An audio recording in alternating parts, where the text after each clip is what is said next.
Here's a cast on that's super easy and very stretchy. It's called the backward forward loop cast on. Starting with your slip knot,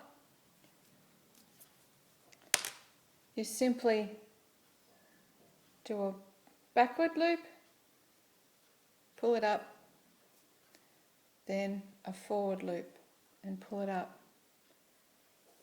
Backward loop, pull it up, then a forward loop and pull it up.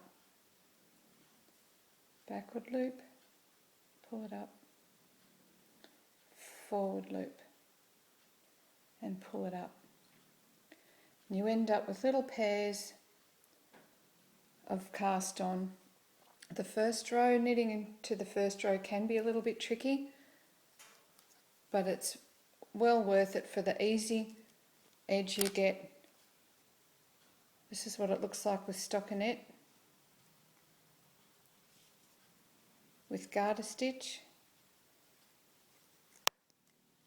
and with rib it simply blends into your knitting.